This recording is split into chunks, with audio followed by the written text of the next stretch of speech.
Hi there, my name is Brandon with Bee Rushing Lawn and Landscaping, and I'm here today to talk to you about how to water your new plants that we've just installed. So let's get started. First thing you're going to need obviously is a hose. You can use a regular sprinkler or your sprinkler system. I'm going to demonstrate today just using a standard garden hose. And this garden, as you can see here, was recently installed. We have a tree, some shrubs, perennials, and ground covers. Then I'm going to show you all of them have a little bit of different technique on how to water and how much water that they're going to need.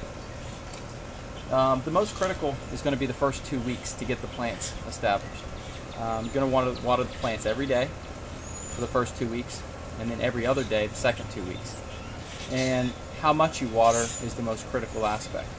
So let's get started. We're going to start out with this tree here. It was just installed, and keep in mind there's no leaves on it. It's the time of year.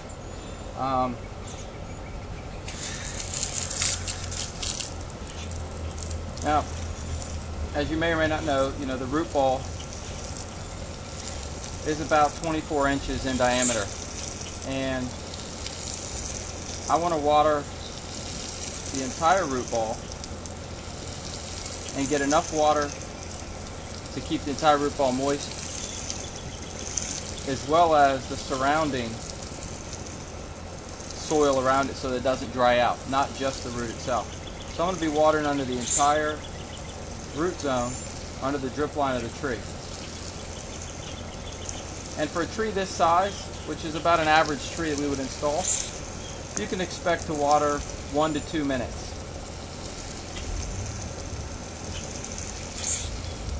Now, the way I will know if there's enough water for the tree, I'm going to go ahead and turn off the water and give it a second. And I'm going to put my foot down here. As you can see here, it's nice and soft. This is the consistency you want the soil to be. You don't want water to come up when you push down on the ground. That means there's too much water in the ground. So while that didn't take a minute or two, that's about how much you would need to water by checking the soil. Now we're going to start with these perennials here, some heuchera we put in the ground, and a much smaller plant, so it's not going to need as much water. But I'm going to water this entire grouping, and you can see I'm just going to rotate around, letting the water soak in so that we don't get any runoff. The mulch is going to help hold the moisture in as well. So for perennials like this, probably about 30 seconds per plant total would be enough.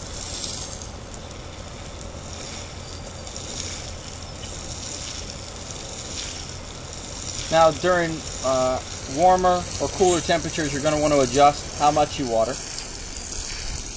If we go through a dry period where it's really hot and really dry and we're not getting any rainfall, you're probably going to have to up those amounts.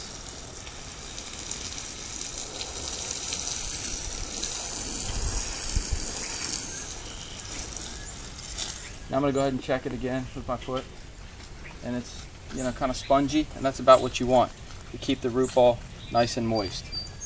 Notice that there's no pooling coming up at my foot as I'm pressing on it. That would indicate that you've put too much water down in the ground. So these are good. Let's go over here to the ground cover. We have some mondo grass that we've planted here at the same time.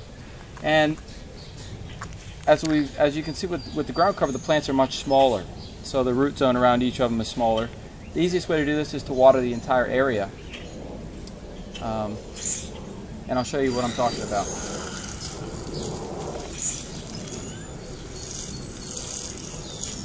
So we're just going to water this entire mulched area that contains the mondo grass.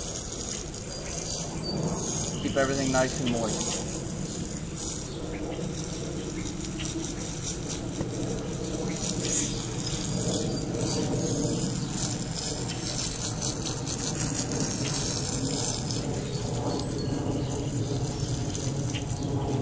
So these roots are a lot smaller. Each plant is a lot smaller.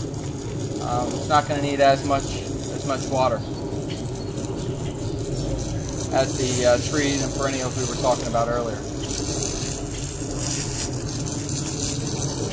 Again, just a reminder, you want to get the entire mulched area around these plants not just the root ball itself, because as the root dries out, the soil around it is going to help keep it moist longer in between each of your waterings. So this is about how much water you're going to need to do on a daily basis. So I'm not going to water all the ground covers, but the next thing we're going to talk about here is a shrub. Here's a witch hazel, which is a small tree, but this indicates a good example of a size of a shrub that we would be installing. And probably somewhere in the 30 to 45 second is how much water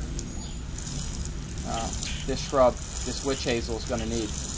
As you can see, it's just finishing blooming. It's a winter blooming plant, and the blooms are just starting to fall off. And see, I watered the ground cover around it, so you can see it's got a little bit more water. It's not going to need the full amount of water, but I'm going outside of the root ball, not just around the root ball itself. That's going to help keep the plant moist. Now I'm going to go up here, give it a few seconds to absorb, and it's nice and soft. So we know that the tree has enough water. So you want to keep doing this every day for the first 2 weeks, every other day the second 2 weeks. That'll get you through the first month, which is the most critical to getting your plants off to a good start. During that next year, you're only going to want to monitor it during extreme conditions. If we're getting a lot of rain, you don't need to water it, of course. If we're going through a drought and a hot period of time, then you're going to want to up these times because things are going to dry out quicker. If you do those things, your plants will get off to a great start, and they'll thrive in the location that they've been planted. Thank you, and thanks for watching.